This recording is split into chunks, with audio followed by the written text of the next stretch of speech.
आजमगढ़ के कंदरा पूर्व क्षेत्र स्थित एक स्कूल में बीजेपी की क्लस्टर बैठक में पहुंचे मध्य प्रदेश के मुख्यमंत्री मोहन यादव ने 3 सत्रों में ली बैठक। मीडिया के तीखे पर सवाल के प्रेस वार्ता करने के दौरान उठ खड़े हुए मध्य प्रदेश के मुख्यमंत्री आजमगढ़, लालगंज, घोसी, बलिया व सलेमपुर लोकसभा क्षेत्र के पदाधिकारियों के साथ बैठक कर 2024 के लोकसभा चुनाव में जीत के लिए मंत्र दिया। समाजवादी पार्टी का गढ़ माने जाने वाले आजमगढ़ में मीडिया से बातचीत करते हुए कहा कि बीजेपी के अखिल भारतीय प्रवास के अंतर्गत कार्यकर्ताओं के साथ 3 अलग-अलग बैठक में शामिल हुआ हूं।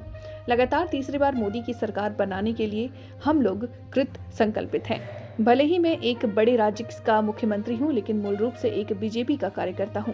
राष्ट्रीय अध्यक्ष ने अलग-अलग नेताओं के लिए प्रवास बनाए हैं। उसी क्रम में मैं आजमगढ़ यूपी में हूं। लोकसभा क्षेत्र में लोकसभा प्रभारी संयोजक से लेकर के अन्य लोगों को मैं जो जिम्मेदारी दी गई है, जो कार्यकर्ताओं की जिम्मेदारी दी गई है, उसका कुशलता के साथ निर्वहन कर रहा है। अयोध्या की बात जो दृश्य बन रहा है, उससे विकास का नया प्रतिमान बन रहा है। 100 करोड़ से ज्यादा की जनसंख्या के लिए मोदी एक चेहरा बनकर सामने आए हैं। लगातार तीसरी बार सरकार बनेगी।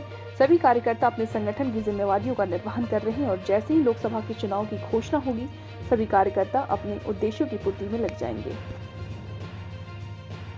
मुझे इस बात की प्रसन्नता है, मैं भारतीय जनता पार्टी का अखिल भारतीय प्रवास कार्यक्रम के अंतर्गत आज आजमगढ़ में संगठन के कार्यकर्ताओं के साथ 3 अलग अलग बैठकों में शामिल हो रहा हूं।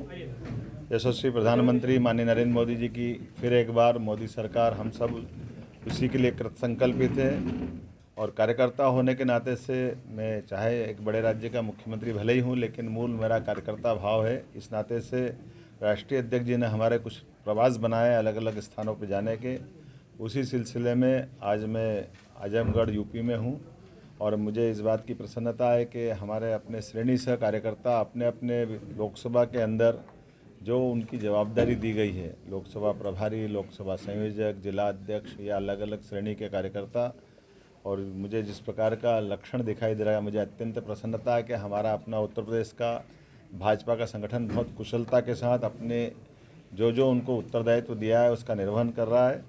और ख़ास हम सब देख रहे हैं कि उत्तर प्रदेश तो पूरे देश को लीड कर रहा है। अयोध्या के बाद जिस प्रकार का वातावरण दिखाई दे रहा है, यशस्वी प्रधानमंत्री के नेतृत्व में, उनके कर्तृत्व से जनता ने न केवल उनका दिल जीता है, बल्कि सभी प्रकार के विकास की संभावनाओं के प्रतिमान बन के नरेंद्र मोदी जी का चेहरा सबके सामने आया है। इसलिए पूरे देश की लगभग 100 करोड़ से ज़्यादा की आबादी के मतदाता सब तय कर चुके हैं कि तीसरी बार फिर मोदी सरकार। मैं उम्मीद कर रहा हूं कि जिस प्रकार से समय चल रहा है आज के इस दौर में, निश्चित रूप से हमारे लिए अब पूरे चेतना और चैतन्यता के साथ हम अपने संगठन के कामों के साथ साथ जैसे लोकसभा चुनाव की घोषणा होगी, सभी राज्य और सभी राज्य के कार्यकर्ता अपने अपने उद्देश्य की पूर्ति के लिए लगेंगे। मेरे साथ आज माननीय चौधरी जी और बाकी कार्यकर्ता यहाँ मौजूद हैं। मैं आपका भी अभिनंदन करता हूँ, चूँकि आजमगढ़ मेरा पहला प्रवास है और जब भी पार्टी जहाँ बुलाएगी हम सदैव तत्पर रहेंगे। ऐसा माना जा रहा है कि उत्तर प्रदेश में यादवों के गढ़ को तोड़ने के लिए मध्य प्रदेश के मुख्यमंत्री को बुलाना पड़ रहा है। देखिए, ये कार्यकर्ता भाव से मैं यहाँ आया हूँ और जहाँ जहाँ पार्टी कहेगी वहाँ हम सब जाएंगे और हम भाजपा के कार्यकर्ता के नाते से इसी कार्यक्रम में सम्मिलित हुए। बहुत बहुत धन्यवाद। प्रतिद्वंदी मानते हैं।